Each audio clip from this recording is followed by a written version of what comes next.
How you doing, bud? No bad. What's your name, man? Sandy. Sandy, I'm Dale. Sandy. How you doing, Dale? Well, just some quick questions, Sandy. Uh-huh. Can I ask you, do you trust the government? No, the current one. Aye. The British one. Yeah. Would you trust any governments? I trust the Scottish government more than I trust the British or American ones. I trust the Canadian government more than I trust. But you know, I mean. Aye. So, how do you discern? I mean, is there things that you do trust that come from the government? From which government? From, say, the British government. The British government. No, because there's been far too many changes in the past 10 years. Yeah. I can't see when Labour got in '96 and they started a Northern Ireland peace process. They gave Scotland a devolution referendum, and they arrested General Pinochet, and you just thought, good, everything's looking good. Yeah. Because, you know, things, and then they screwed it up by getting a business model for government, and then kind of laid the ground for the Tories to then come along and exploit what had been. Yeah. It's just getting worse and worse. I don't really. So you know, in government there's a propensity for them to be telling lies and manipulate things. What about the American government? What about them? Trust them? The current one? No. No, absolutely not. No, and it's a different thing.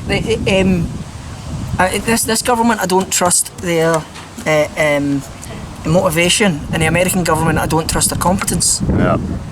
It's quite terrifying. It's quite terrifying, really. I know. Can I ask you? Would you say you were a religious guy, or are you more kind of scientific minded? I'm more philosophical minded. Right. I'm more kind of in between. I find religion has questions that are already answered. Science is an ongoing investigation. Is always asking questions, get an answer, ask another question, get an answer. Well, that's philosophy.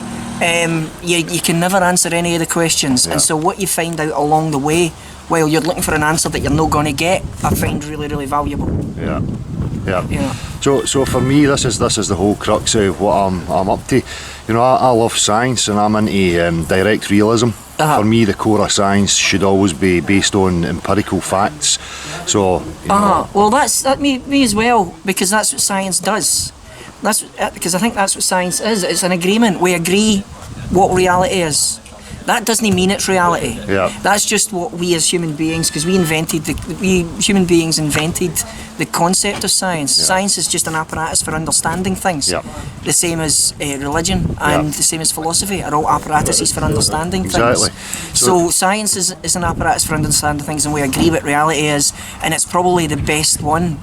Yeah. You know what I mean? It's the Well, best one to choose. It's the best one to defer to. Aye, because if I say to you, you know, there is an objective truth, there is an objective reality. Would you agree with that? An objective reality? Well, no, as a philosopher, no.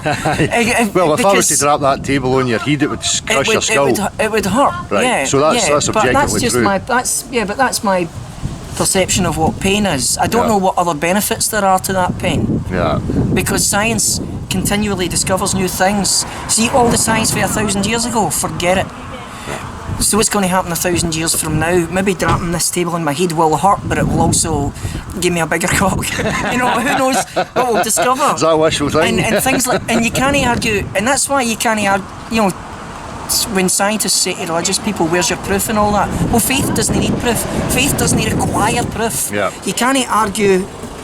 Faith. I find it fascinating that people of faith and people of science argue with each other using. It's like you throwing a tennis ball at my cricket bat. You know, you're having completely different arguments. Science, and I don't understand creationism, because you've already got your faith, so you don't need proof. Yeah.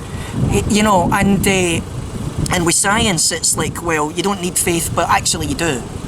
Because I just need to believe what Isaac Newton says. Yeah. Because I'm not a student of physics. I just have to defer to someone. Exactly, and that's exactly my point. So when it comes to these types of things like Isaac Newton and these types of thought processes, a lot of the stuff would depend on, we take on hearsay. Would you agree with that? Yeah, absolutely. Yeah. So, just as you were saying there, and you know, for me, I base things on direct realism, what I can directly experience for myself. So here's the thing that I'm going to get at a point.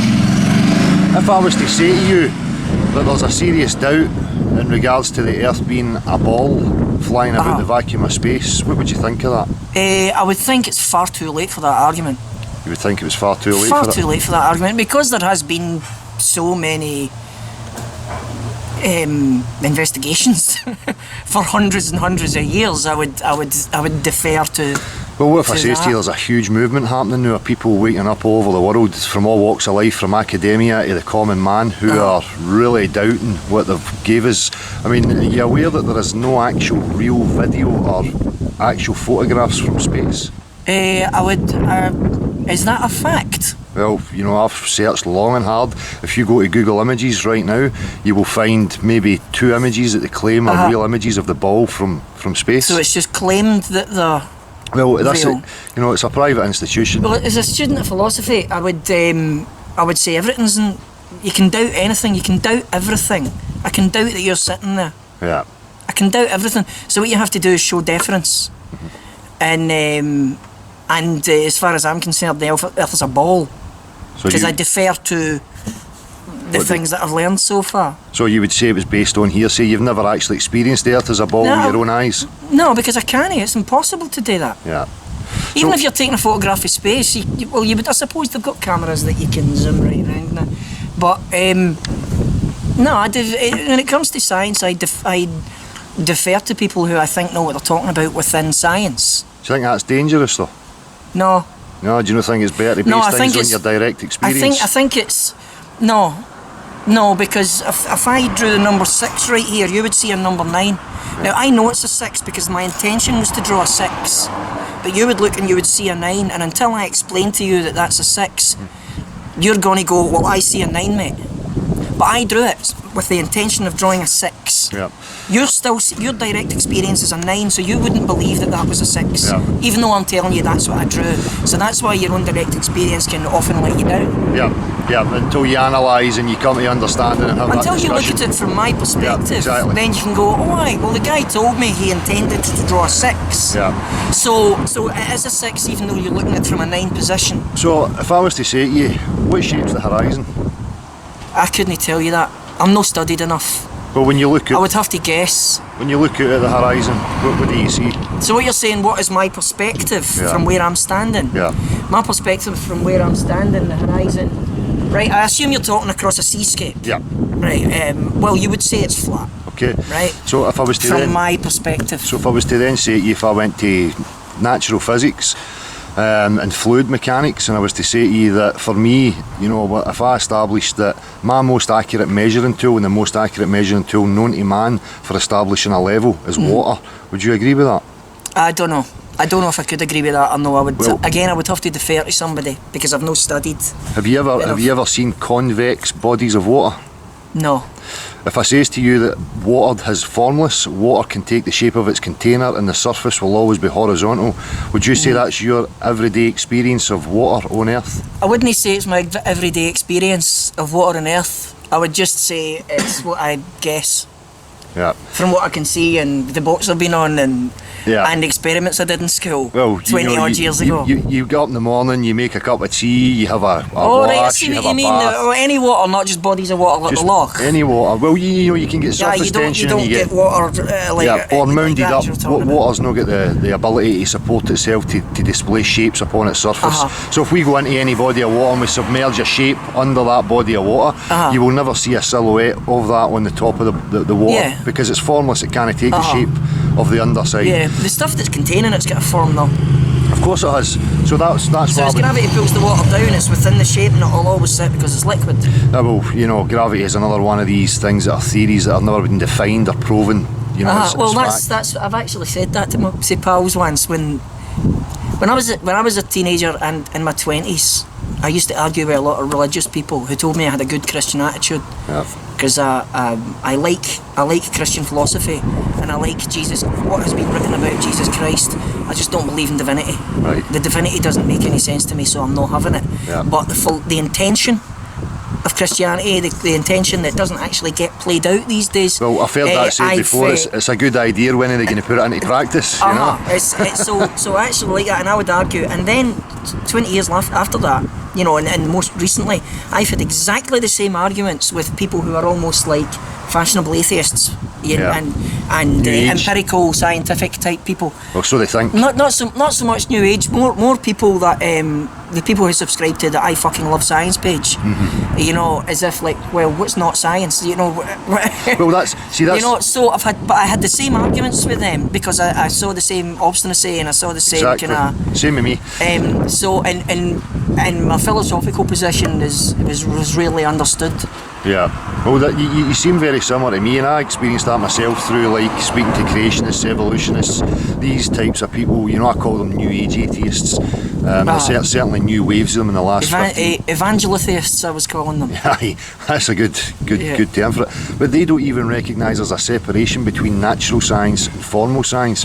Formal science, you know, mathematics is a formal science. It's a language. Yeah, it's a language that's an apparatus that we created to exchange explain ideas. and, you know, show, you know, direct reality, actual substance. Yeah. Now, when we get into the realms of big bangs and abiogenesis, life from you know, non-living matter, all these things can never be recreated or shown. So for me, it's no scientific, because if you make a claim to me about reality, you should be able to recreate it, you should be able to show it.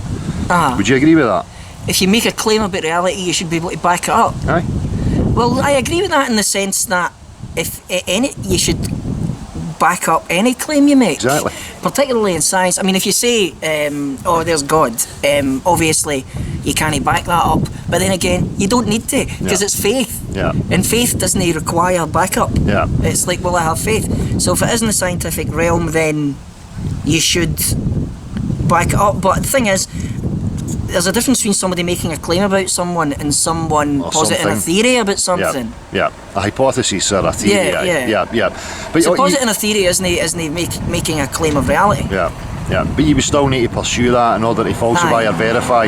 So going back to my water thing, you know, for me, I don't need to have faith that I know that liquid has a definite physical properties to it. It behaves and it obeys certain physical laws. We have used it to construct for thousands of years. We depend on it every single day. So if I was to say to you, you know, understanding that one fundamental fact of reality, for me that totally debunks the claim that we live on a spinning ball flying about the vacuum of space. I don't think it does completely debunk it. Well, I don't really think it does. If I was to say to you then, could you give me one practical example of a body of water displaying convexity? Do you think you could show me that? I can't give you that. Yeah.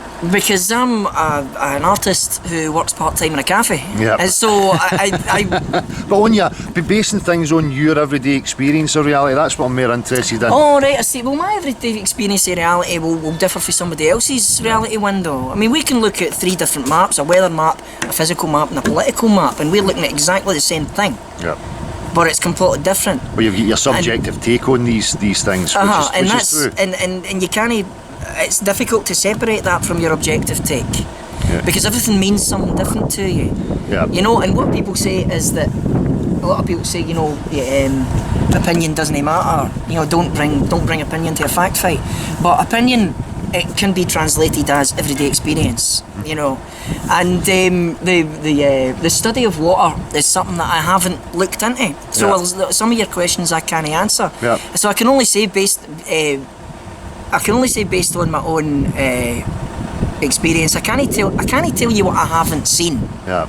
I can tell you what I've seen, but I can't tell you what I haven't seen. I haven't seen green elephants either. Well, neither have I, and if somebody claims to me that green elephants are true, I need to see the green elephant before I believe it. So based on, you know, going back to you saying, you know, you're philosophical, for me I was the same, but there would be a huge difference if I'm trying to reason or philosophise from a point of view of assuming or believing that I live on a globe flying through the vacuum of space that was created by a big bang or a big expansion.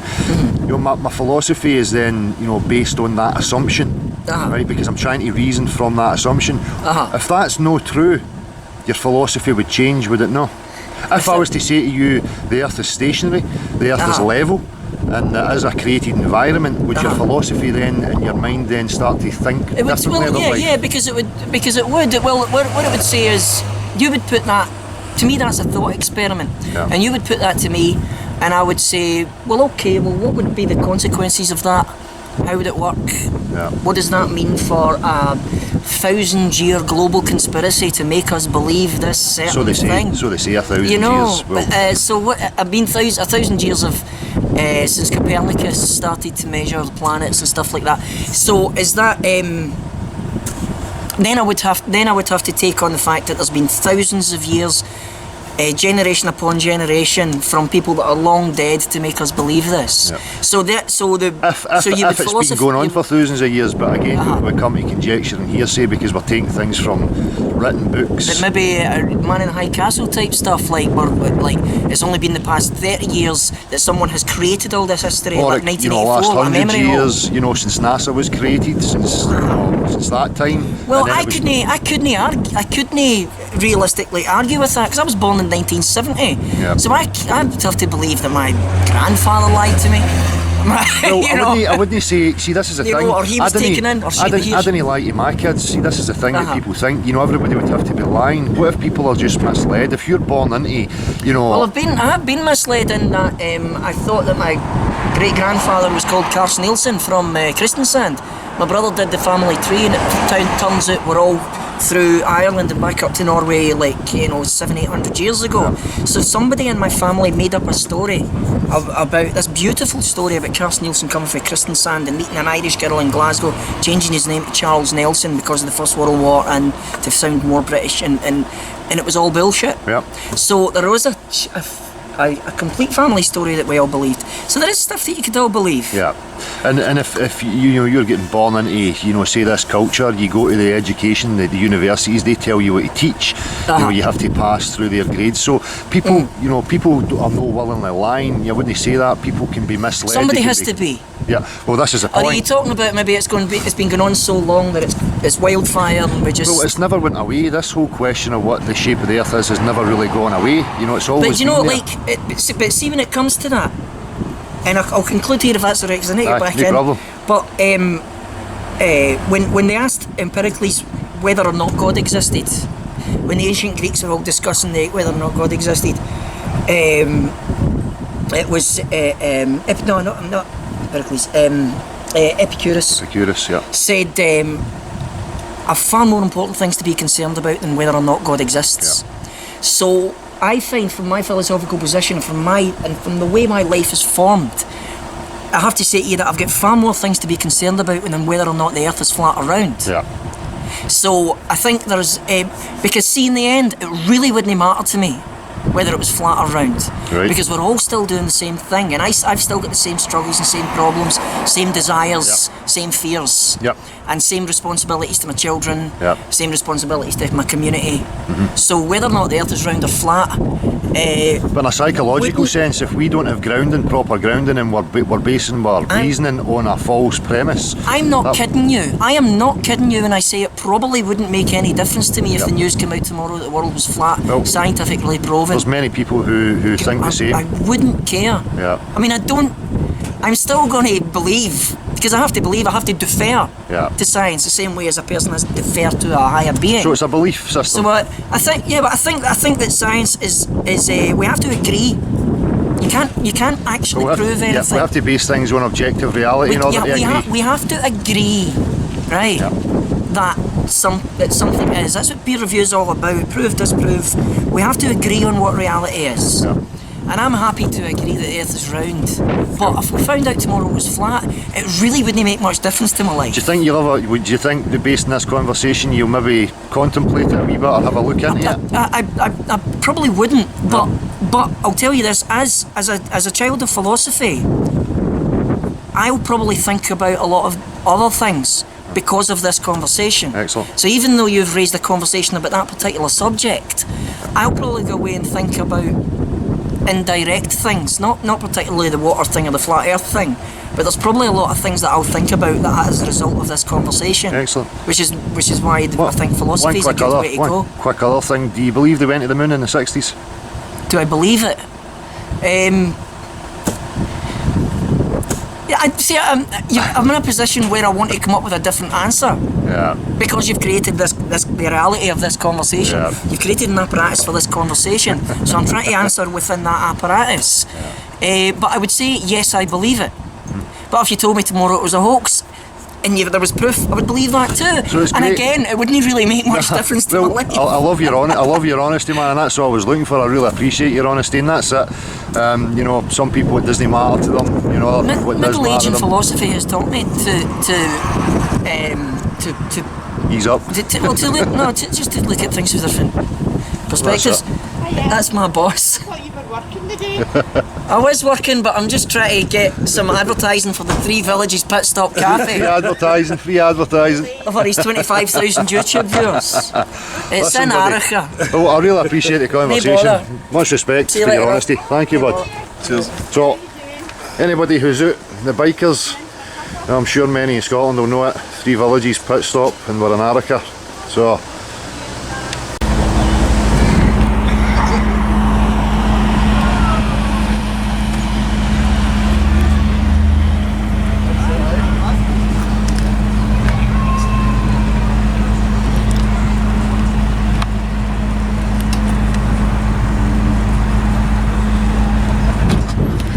What should we say? So, hi guys, how you doing? My name's Dale. Hi, Dale. Patricia. Patricia. Nice meeting you. Will. Will, how you doing, Will? All right. What I do is I do street interviews and stuff and ask people questions about the world we live in and things like that. Yeah. If I was to say to you, government loves you, government always tells you the truth, government has your best interests at heart, what would you say to that? Oh, I'm not even Scottish, so I prefer not to talk about politics. Not to talk about politics. No politics, no religion. Excellent. So I'm not I love science. I love natural science. Do you like science yourself? Yeah. Have you ever heard the question of what shape the Earth is? Are you aware of this ongoing discussion that's happening in regards to the shape of the Earth? No. Do you? What's the discussion? What's the discussion? Well, there's many people. There is many people who are debating and discussing whether the claims and what they're telling us in regards to the Earth being a ball All right. in space. There's people questioning whether that's actually true. Have you ever considered it? Yes, and it brings me great joy and amusement. I think it adds to the gaiety of the nation that we have window lickers, mouth breathers, and conspiracy theorists. I'd just like to say the moon landings aren't true either. I think the 9/11, same. Jews, all Jews. Oh, absolutely. And do you want to say anything about? Let's get into politics now. Okay? Okay. Princess Nicola Yeah. should be the royal family of Scotland. Alex Salmond should be the first president of Scotland.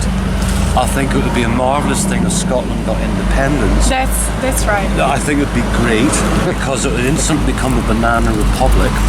And that means in England the taxes, our tax relief would probably be an extra 10p in the pound because we wouldn't be paying for Scotland anymore. Yeah. So there's your politics. You answer that now.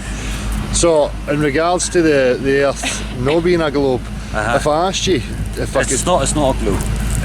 so you agree then that there is a question to be answered? Well, I think it's been answered in that it's a slightly flattened sphere with a bulge at the equator because of the centrifugal forces. So on a blade spheroid, The way, something like that. a blade spheroid. And I would tend to go with the kind of less is more explanation. So Have you ever experienced the Earth as a globe? Have you ever seen that with your own eyes? no, but I don't need to have full empirical proof to believe things. So if I was to pan round here right now and we were to look at that right there, water, and if we go to natural science, fluid mechanics, Yeah. we understand that water doesn't have any shape, it doesn't have any form, it will take the shape of its container, the surface will always be horizontal and flat. Would you agree with that? No. You wouldn't? Good, go on. What would you say? It's too difficult for me to interact about these subjects in English. What language do you speak? Italian. Speak Oh, yeah. it. Go on then. Seriously. I think he's a bit of Italian. Yeah, I go would, on. Please, once again the question so I can go on in Italian because it was your accent is really hard for me. So well, yeah, I'll try and clean up my speech a wee bit. You know, when I look into science and I go to fluid mechanics, okay. you know, I established that the most accurate measuring tool that I could find in order to find out, you know, the shape of the Earth was water. Because I know that water, you know, we've used it for levelling and construction for, you know, millennia. And it has definite physical properties, it has a definite physical behaviour to it. Now that behaviour is that water will take the shape of a container, like a cup, a bowl, a sink, a swimming pool. The surface will always be horizontal. It doesn't have the ability to support itself, to display shapes upon its surface. Do you understand? Yeah. So, would you agree with that, what I've just described there? Yeah, now I do agree. Yeah. Okay, now I understood. So that one fact alone, if they say the Earth is covered 80% in water, and we know how water behaves, how then could we be living on a ball? Whoa. How can we be living on a ball? That's a good question. When you look out to the horizon, you know the horizon, what shape do you see? What shape do I see? What shape? What shape is shape. the horizon? It's flat because we are not. Oh, it's kind of complicated. We are not looking to a like. It's just a part of the horizon, of course. So it's impossible to see the round, the curve, the bend. the curve. There's many people who are looking for the curve. It's terrible. So do you believe that what they show you on the TV in regards to the Earth being a globe, do you actually believe that Yeah, to be I true? do believe it. Can I ask you why you believe it? Because if the ground was flat, at a certain point we should go like Over falling the edge. down over the edge, like you know. But why would you think there would have to be an edge? Because it should finish in some point, don't you think so? Because we arrived, because from one point you can go and to arrive to the other part. Yeah, so circumnavigate. it must be round. Yeah, no? but if we go round in, you know, like a circle like that would be circumnavigation.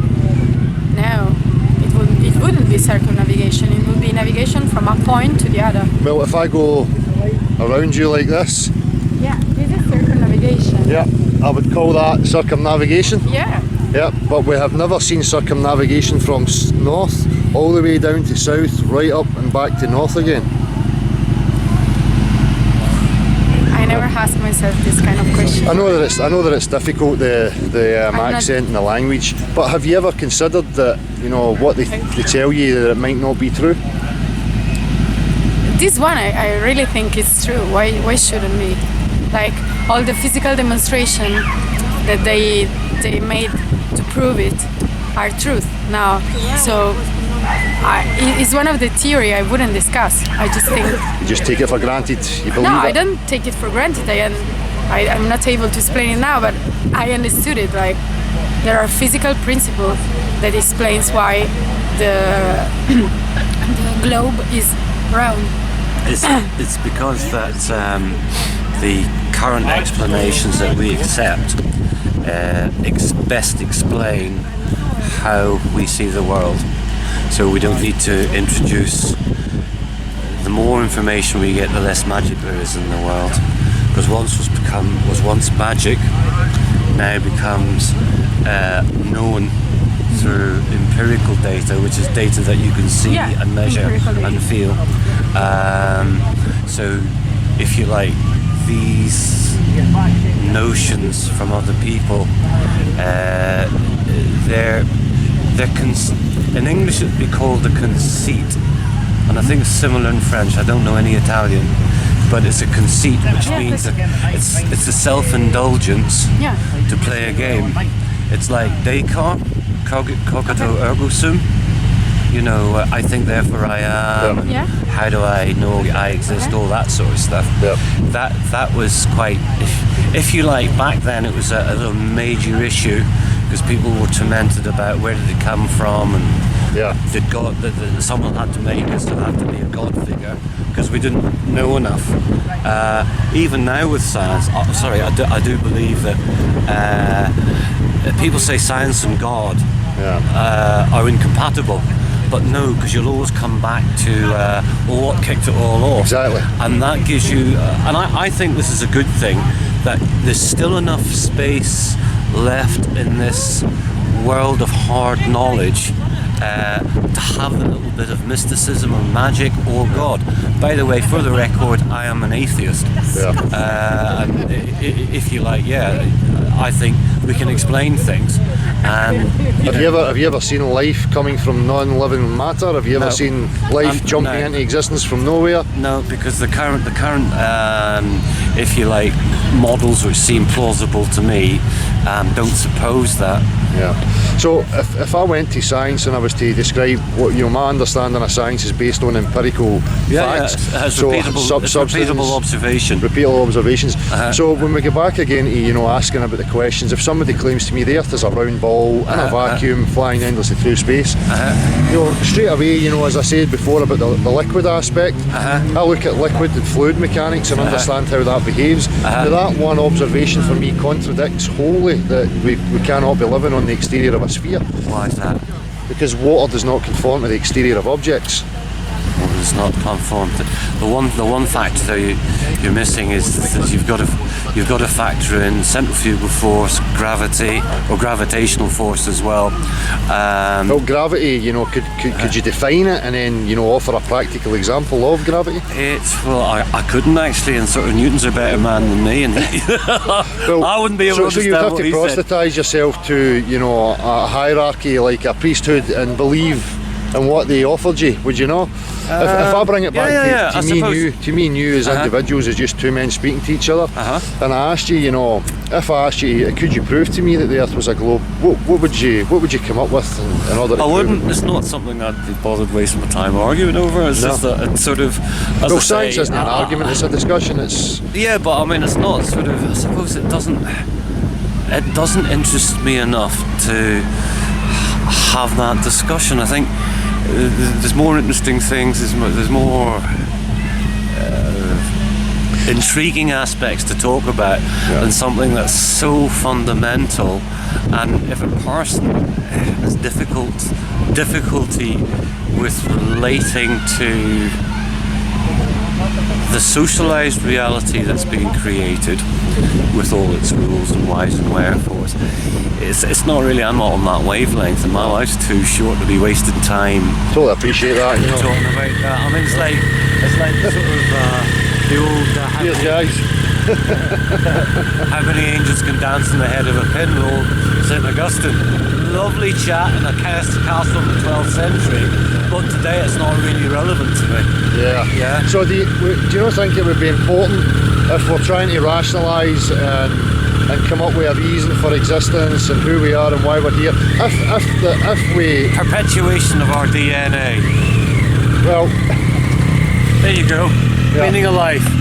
And what was that? A wise man once said to me, if you're worried about the meaning of life, what you want to do is go without food.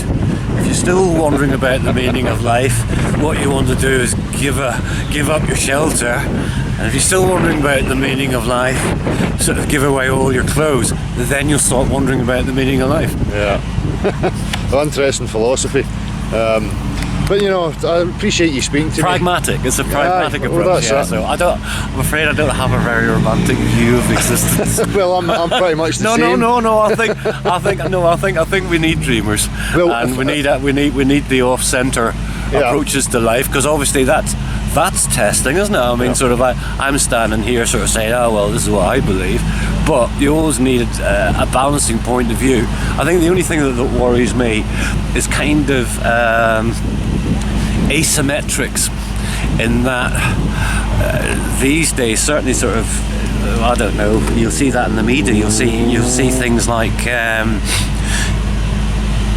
views are always treated equally, no matter how barmy one of them might be. Now, so this asymmetry is about worrying, because there isn't a parity going on at all. I would disagree a wee bit there, it's fine. Because what I've witnessed in my 3 years involved with this subject is that science has become very dogmatic, and you're met with serious opposition. I agree with that. You're met with serious opposition when you try to question the validity of claims like we live in a vacuum on a globe flying through infinite space.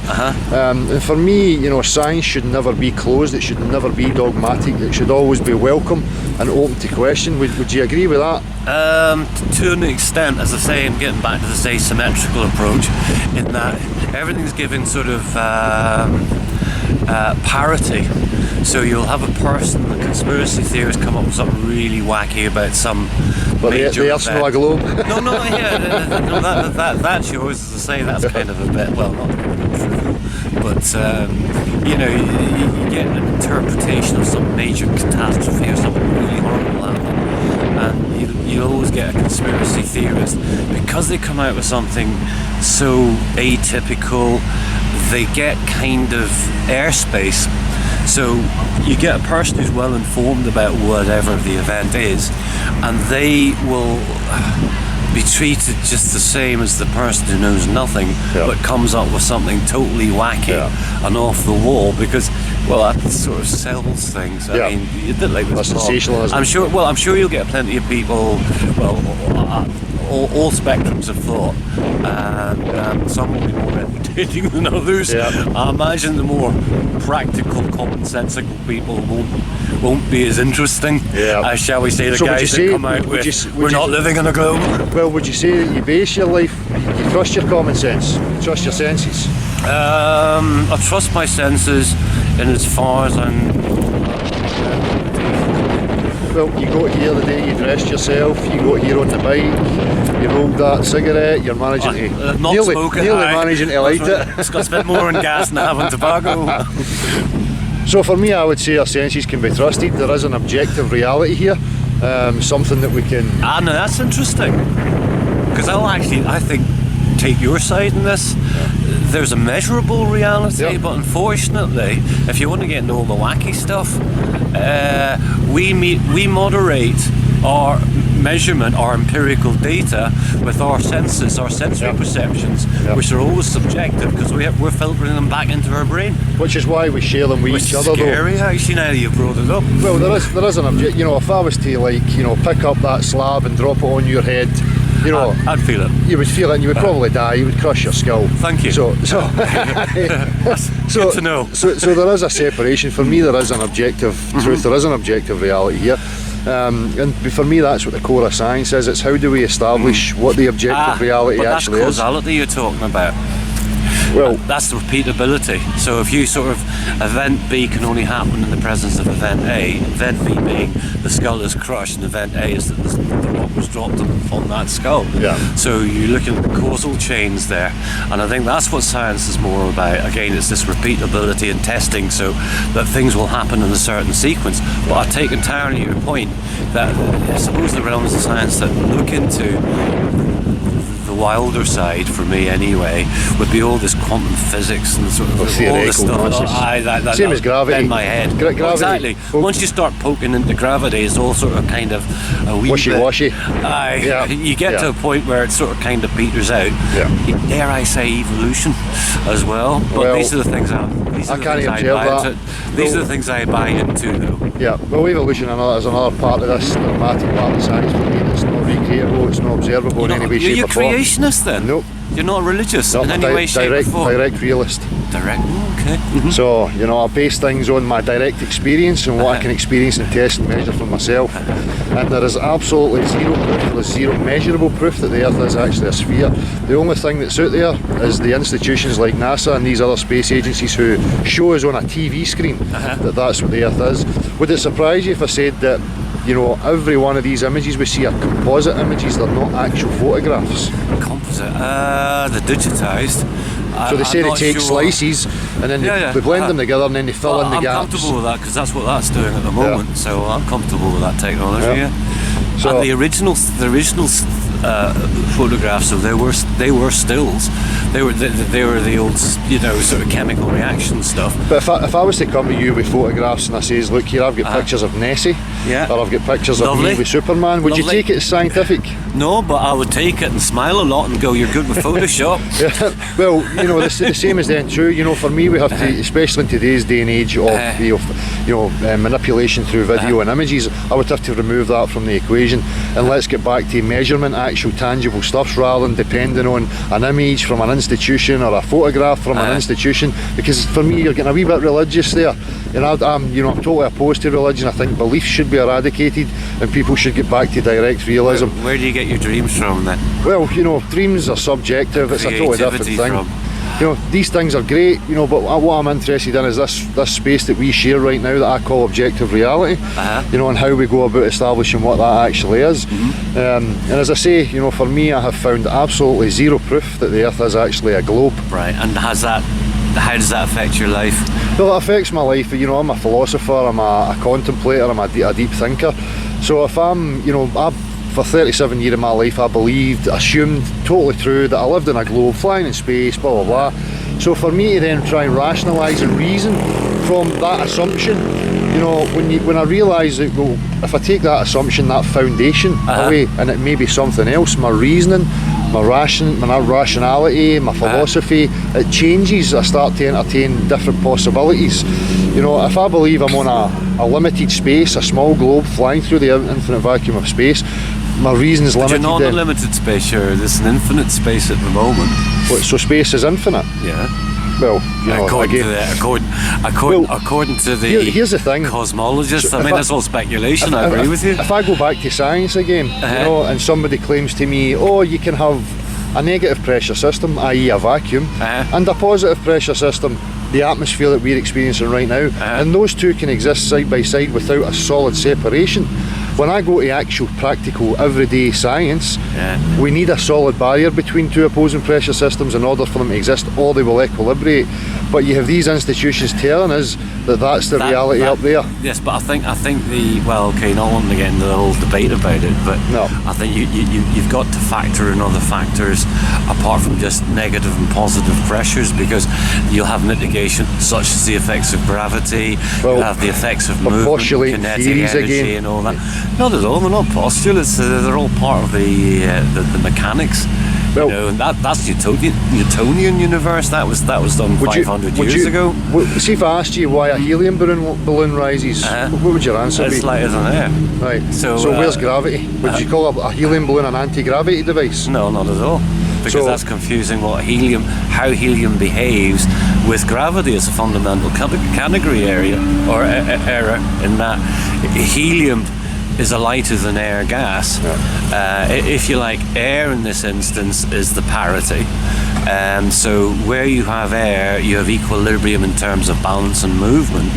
Where you have gases that are heavier than air, such as carbon monoxide, for example, that'll tend to be acted upon more by, say, gravitational forces than air.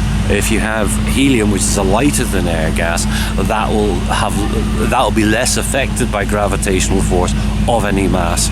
So, if you like, the one thing I don't want to get into debating about it because I don't know enough. No, it's not. It's not a debate. This is a problem. Debates for me are when people are putting ideas to each other. Again, objective science, real reality. But certainly, can all be discussed. Certainly, things like vacuum and space and all that carry on. And why doesn't our atmosphere get sucked into space or whatever? In terms of the equilibrium, is gravitational forces again that would pull the mixture of gases. And one of the things I've always marveled at is, you see, looking at life on Earth and all that carry on, it seems that certainly for this particular life form that we have here, you have a certain very, very narrow window of necessary heat, combination of gases and elements, etc., etc., etc. So that's why we don't have life on Mars and we don't have life on Venus, which is the planets on either side. Do you believe of that us. they are actual terra firma? Mars, Venus, these. Why do you believe that? Yeah, because it's plausible. Plausible? Certainly, in my worldview, it's plausible. Yeah. I haven't got any problem Would you say with then it's a belief system you have? that. Of course. Yeah. And is it based on what you were taught and educated in through your youth and your education? Yeah, I would say it's my predisposition. Yeah. Would you ever consider questioning the validity of any of these things? No, because I would question the validity more, say, political systems or physical systems. Yeah. Yeah. That would concern me more. Yeah. Well, each to their own, you know. This is my endeavour, this is my journey, you know. No, what I'm interested I in, wish so- you all the very best. Excellent. And I go and plug your video thing because I need to. I want to look at it. I'll be checking out Of your course I website will now. do. It'd be Yeah, interesting. my YouTube channel is called Beyond the Imaginary Curve. YouTube channel Beyond the Imaginary Curve. And what I do there, I do many street interviews. I go live on a Saturday night. We invite anybody who thinks that they could come and prove to us that the Earth is actually a sphere and a vacuum. And what's your what's your video feed or your YouTube channel called? Beyond the Imaginary Curve. That is it. That is it. Well, Beyond that's the great. Imaginary I will look Curve. forward to seeing you. The on reason that. it's called that is because there is absolutely zero beyond it. curvature. Well, we experience life as flat. I'll see you in space. Thank you I'll very have much, to get my man. Tipperary now. Appreciate your time, it's been a pleasure. Thank you, buddy. Yeah. Okay. Good crack. Loch Lomond. Loads of curvature.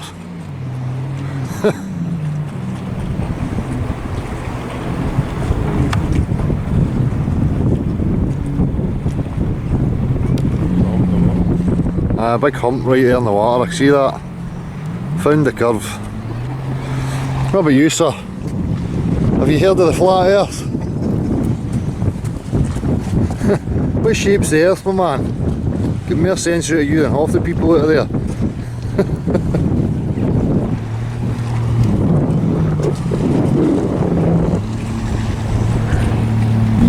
I got two lovely gents here that are having a convo with me.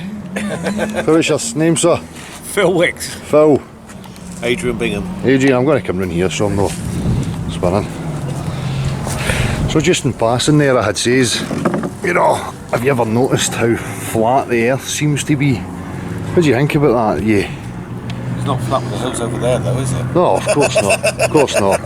See, people have got this common misconception that flat means like a table or a, you know, obviously we've got high points and low points, but we seem to be judging that by sea level.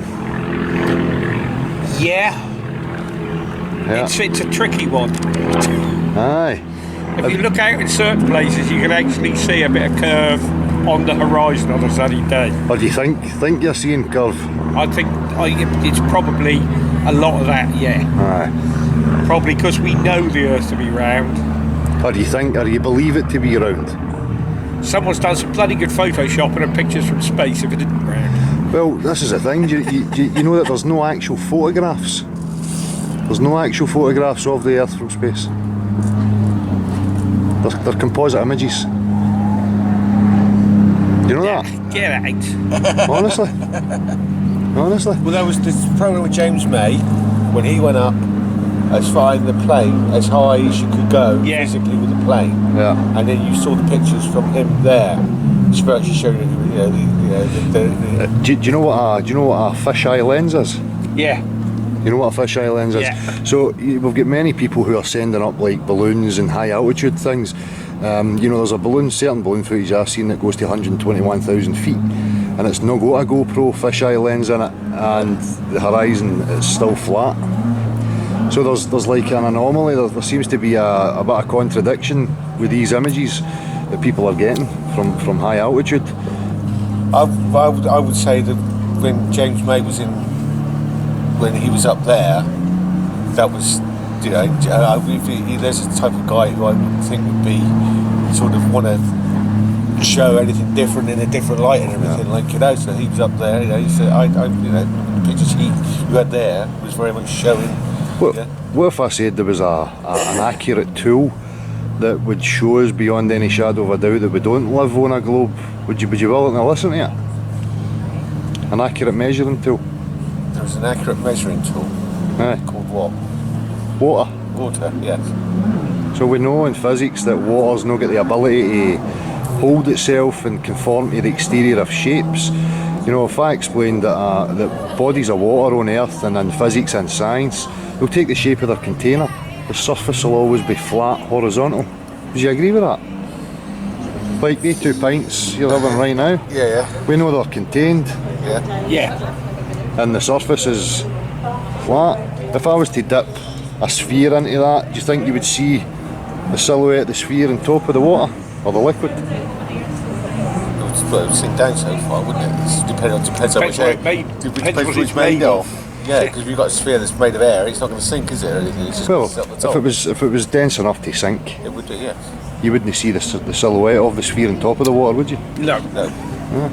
So do you not think that kind of contradicts the idea that we live on a globe? In the matter of scale, Well, at what scale do you think the physics would change where water then has, you know, the ability to bind together and hump up? well, I think it's gravity, isn't I'm it? going to say gravitational pull's going to be there as well. Surely that's what's Well, it's that's pulling us all down, isn't it? It's a theory, innit? I mean, gravity's a theory, it's never been actually proven. The only way you need gravity is if you're trying to tell people that they're on a sphere and there's people upside down on the other side of the ball. But you look at the guys that create the vacuum, the guys, the astronauts and everything. They carry that, when there's no gravity, they're floating. Yeah, I can't jump up in the air. Something pulls me back down again. It's my weight being pulled back down the ground again. See, regardless of whether I say they're faking that or not, but people say this quite often about things, how they behave in a vacuum. But the fact of the matter is we don't live in a vacuum. we live in a pressurised, gaseous environment. We do, yeah. So people equate, oh look how it behaves in a vacuum, and I always go back to natural science and say, no, we live here. So how does liquids behave here on Earth? And when you look at that, I mean, it's pretty. But also, I mean, you look at your tides Yeah. are dictated by the moon and gravity. So it's And the slop effect. Would it be true to say that what you're saying is what we've been taught from childhood, I think, very much so. but you've never had any practical experience of any of that? I've never actually tried to create a tide myself. I've flooded a few bathrooms in the time looking over them. I've not actually physically tried to create a tide. If the moon's a quarter the size of the Earth and the moon's got the ability to pull our oceans, do you not think the Earth would pull the moon right into it? Possibly it could do. One day it might do. But you've never seen the Earth as a sphere with your own eyes, have you? No, of course not. No? You've never seen it with your own eyes as a sphere? No. No? So do you think some of these, secret institutions like NASA and the space agencies... why is the moon a sphere then? Well, when I look at the moon and I look at the sun, I see a flat, circular shape. I don't see a sphere. Oh, you can, because you haven't got the ability to look at the sphere from where we are. It's still certainly a circle, isn't it? So it's, Well, it's circular. But again, that would be a fallacy. It's like saying, well, the pool balls are round, therefore the table's round. Would it not? Yeah. Have you ever heard of the term flat Earth? Yeah, indeed. Yeah. We've all heard of it. Yeah. What do you think about that when you hear flat Earth? What's the image that comes to your mind? Oh, prehistoric, heathen, uneducated people. Aye. Well, that's what they told us, wasn't it? That's what they told us. Yeah. What kind of image would you get? If you were to picture it, in your mind, what image comes to you? Oh, the same sort of people who believe in ghosts and God knows what. I mean, just... But the image of the Earth, like the idea, a lot of people say, oh, where's the edge? Where's the edge? Do you think about, things like that when you say flat Earth? You think, oh, it's got an edge and you're going to fall off the edge? Well, that's because we don't know, do we? No. And if you look at flights to Canada, there are two ways you can fly to Canada from the UK. You can fly due east, or you can fly due north and over the top. That only works if you've got a circular Earth. Well, if that was the case, I could go left and right, in every other direction. I mean, maps and compasses work flat and parallel. You'd have to be on a true... See, going back to what you said there about the flight, you know that they say the Earth spins at 1,000 miles per hour at the equator? You know that? So if I was to fly east, depending on what way the spin's going, and I was to fly them west back again, the time's the same. If there was an Earth rotating under me at 1,000 miles an hour, say I was at the equator, if I was to fly against that spin, surely I would get there in double time. Well, yeah, you would think so. But then they tell us that, oh, the air's like a big block of cheese and it moves with the earth at the same rate. I guess yeah, there is pressure around. You know, you've got the ozone. What are the ozone layer? According to Professor Brian Cox, when you wake up in the morning, you've travelled over 500,000 miles while you've been asleep. Yeah. So they say the Earth's rotating at 1,000 miles an The hour. Earth's rotating, it's spinning around the sun. At 65,000 miles an hour. The sun's spinning round the centre of the galaxy. The Milky Way is spinning round God knows what. That liquid there looks absolutely still and motionless to me. It's because I haven't had a sip of it. it will not remain in that state for long. I mean, have you ever felt the motion of the Earth? You ever experienced it moving? I've felt gravity a few times when I've fallen over after too many of these. Like, you know, so yeah, you know. Well, see, I always bring this up to people. You know, a helium balloon. Yeah. Would you call that an anti-gravity device? It's lighter than air, which is all that's important. Helium is lighter than air. Exactly. It's perfect. So it's less dense. It's like one of the things we were taught at school when I was a kid.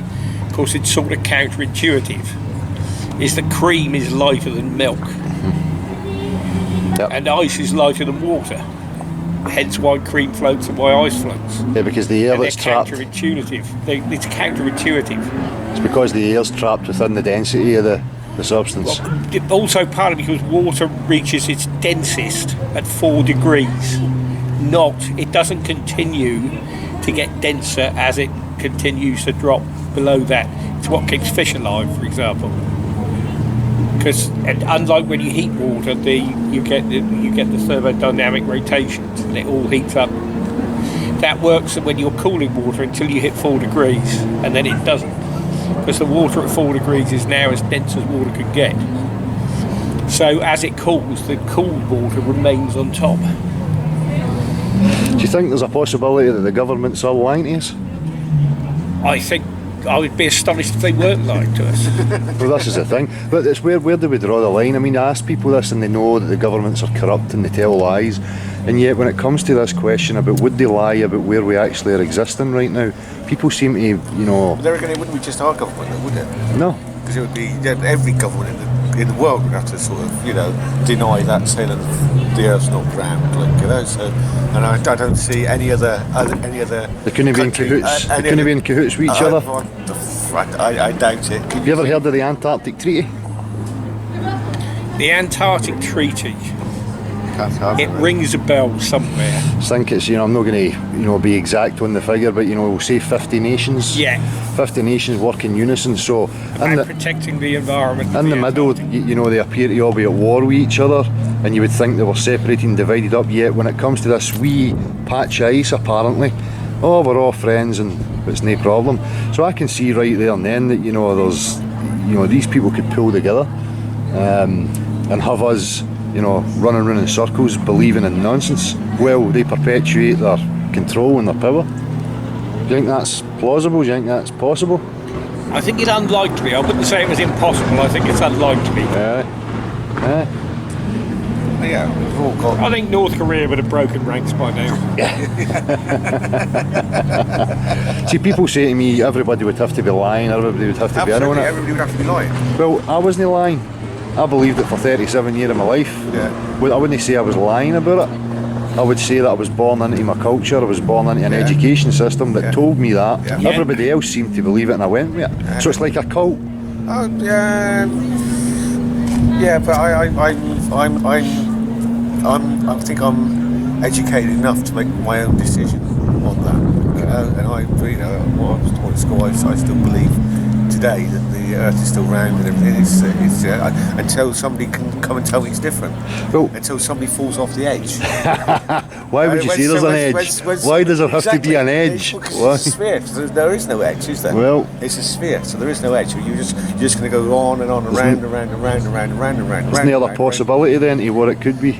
It has to have an edge. Well, I'm sure that somebody's probably done somehow, somewhere, it's gone around the world, in some circumnavigated. You can circumnavigate. You can circumnavigate north to south all the way right round. It's never been done. No. So, just to round it up, I don't want to keep you too much. You've been great for giving me your time. If I was just to ask you outright, you know, I'll say, you know, I take it you believe you live on a globe. Yes. Could I ask you what your number one reason is for believing that? Education. Your education. My education, and I'm an adult. It's how from my education, it's my understanding. Right. So that's it. So it's basically hearsay. It's a belief system. Well, I've got no other way of unless I circumnavigate the world myself Well, and physically see it. well, Which it's unlikely to happen, isn't it? If I says to you that, you know, being a scientist, a natural scientist is in everybody's ability, you don't need a PhD or somebody to say so. So if I point to your everyday experience of liquid and how it behaves, would you trust your common senses and your everyday experience to tell you that, you know, that's not possible? Or would you still go with what you've been told?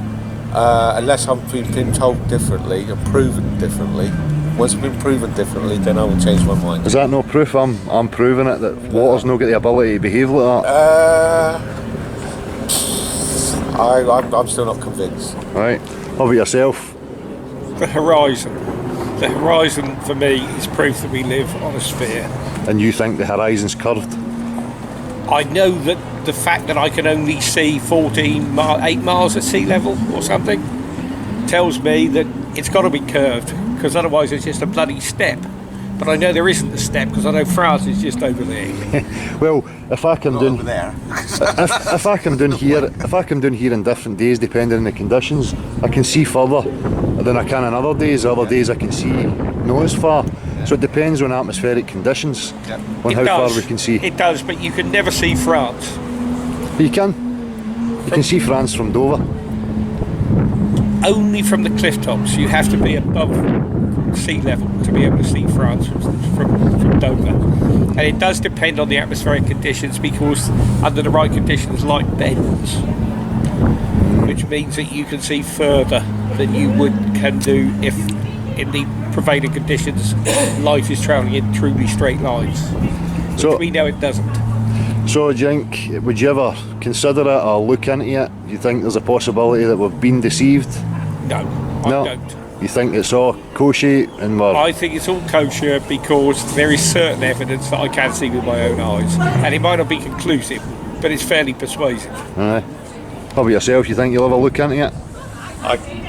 Not unless somebody actually comes and provide some evidence for me to actually want to look into it. Yeah. What if I says to you that there's a huge movement of people happening from all walks of life, from academia to the common man, who are now actively involved in this and pursuing it, trying to get the scientific community to sit up and actually address You it? have the opportunity now, because you have Facebook, you have lots of social media where you can actually put your case out there. Yeah. And and in this country, nobody's going to stop you from doing something like that, putting it out there. So it's about you then putting that information out there to try and convince members of the public otherwise, and until I actually see some hard proof, then I'll change my mind. But What kind of proof would you need? You show me that it's a flat Earth. Yeah. You show me a picture of the Earth and how you think it is then. Well, I would say, I don't know that it's possible to get a full picture. Right. See, this is the thing. We see these images that they give us. Sorry for keeping you here, but I'm just going to add this in. Okay. I always refer to natural science. I'm what you would call a direct realist. I have to see substance. It has to be measurable, testable and repeatable. So when somebody makes a claim to me that I live in an environment like a gaseous, pressurised environment, and next to that environment there is a vacuum, I go to science, I go to everyday practical experience, engineering, things that we apply every day, and two opposing pressure systems require solid separation. Would you agree with that? Yeah. Yeah. So how then would you believe that you live in a vacuum with no barrier next to a pressurised gaseous environment?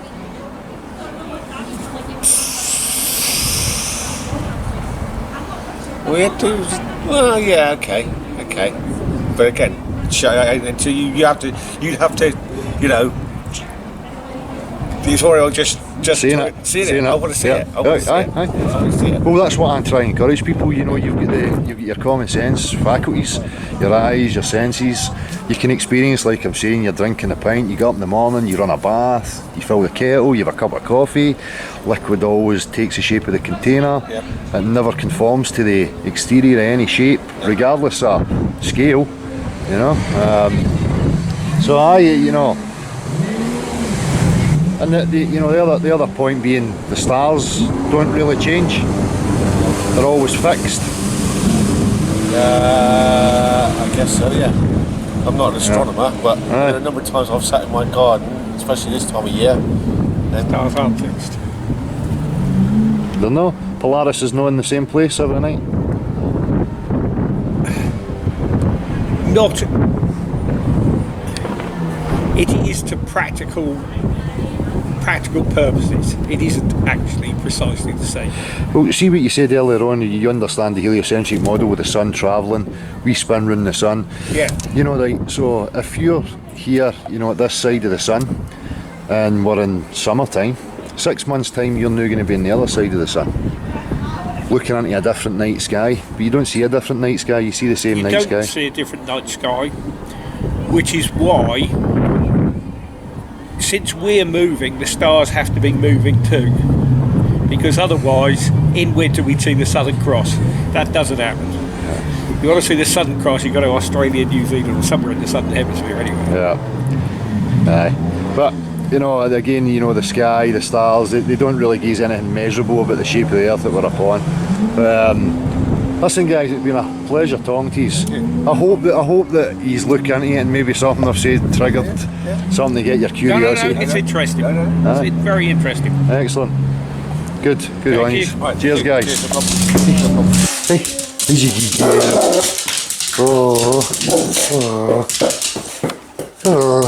crazy Gigero. Is the world a ball?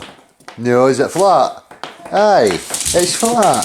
Yes. Yeah, Gigero. Who's that you've got? What you got?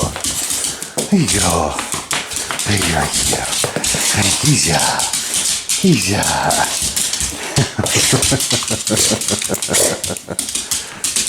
Easy, dummy.